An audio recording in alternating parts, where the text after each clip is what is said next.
عباس صاحب، آپ کی جماعت برسر اقتدار بھی ہے اور آپ سینئر لیڈر بھی ہیں، آپ ہی فرمائیے گا پہلے صدر صاحب کے ایکشن کے حوالے سے، پابندی کریں گے 9 اپریل کو الیکشن کرائیں گے، الیکشن کمیشن کے پاس کیا اختیار ہے، کیا ہوگا؟ اچھا جی، الیکشن کمیشن کے پاس کیا اختیار ہے کیا نہیں ہے، اچھا جی آرٹیکل کیا کہتا ہے کیا نہیں کہتا، لیکن یہ ہے کہ کم از کم صدر مملکت جو ہیں جو سے غیر جانبدار رہنا چاہیے، اس منصب کا تقاضا یہ ہے، وہ نہیں ہے، اور اس کا یہ اقدام کسی صورت بھی میں سمجھتا ہوں نہ آئین کے نہ قانون کے کسی طور کے اوپر اس سے ملتا جلتا نہیں ہے، عمل تو دور کی بات ہے۔ اور دھونس دھاندلی میں آ کے اس نے اپنے جس نے اس کو پریزیڈنٹ بنایا اس کے کہنے کے اوپر اس نے یہ عمل کیا ہے، اور ملک میں ایک سازش کے تحت میں کہہ رہا ہوں جی، بار بار کہہ رہا ہوں، میرے پورے ریکارڈ اٹھا کے دیکھ لیں، پورے پروگرامات پچھلے 7-8 ماہ سے، عمران خان کو اس وقت اقتدار نہیں چاہیے، اس کو پاکستان میں انارکی چاہیے، اور ایک عالمی سازش کے تحت میرا کوئی اس میں مجھے کوئی دو رائے نہیں ہے، ایک ایجنڈے کے تحت عمران خان اس ملک میں سیاسی افراتفری پیدا کر کے، سیاسی انارکی پیدا کر کے اس ملک کو اس نچ پہ لے کے جانا چاہتا ہے جہاں پر دشمن اس ملک کے دیکھنا چاہتے ہیں اس کو، اور اس کی واضح مثالیں آپ کے سامنے ہیں۔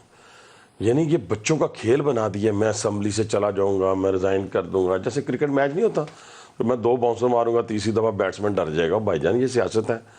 سیاست کے اندر لوگ جو ہیں وہ آپ کو اس طرح بھگا کے نا آپ کی ایسی تیسی کر رہے ہیں،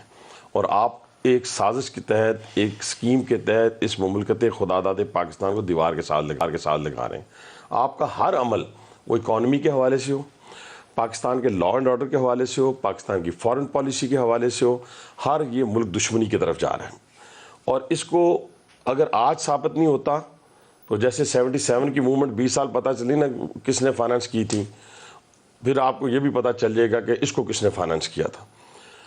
آپ دیکھیں اکانومی کے اوپر اس کے بڑے بڑے لوگوں کے آڈیو لیکس ہوتے ہیں جس میں وہ کہہ رہے ہوتے ہیں کہ آئی ایم ایف کو یہ لکھ کے دے دو اور یہ کہہ دو، اور یہ جو مہنگائی اور یہ جو اس وقت لوگوں کا جینا حرام ہوا ہے، بالکل ہوا ہے، ہم پولیٹیکل ورکر ہیں، میں اس کو کسی طور پہ جسٹیفائی نہیں کروں گا، لیکن یہ ایگریمنٹ عمران خان نے کیا ہے آئی ایم ایف کے ساتھ، اور اسی ایگریمنٹ کو اب آپ نے پورا کرنا ہے، جو مرضی آگے 10-20 دن 3 مہینے ڈار صاحب نے ٹھیک لگائے ہیں، انہوں نے کوشش کی ہے کہ میں ٹیکسز نہ لگاؤں، ٹیکسز کے بغیر میں بالوں، لیکن اگلے بھی سیانے سن اور انہوں نے ہر چیز کے اوپر بیٹھے رہے، وہ پہلے کریں گے پھر آگے لے کے جائیں۔ Yes that's it. تو اس لیے سر میرا کہنے سے مراد یہ ہے کہ میں پھر کہوں گا اگر یہ اس ملک کے ساتھ مخلص ہیں تو ان کو چاہیے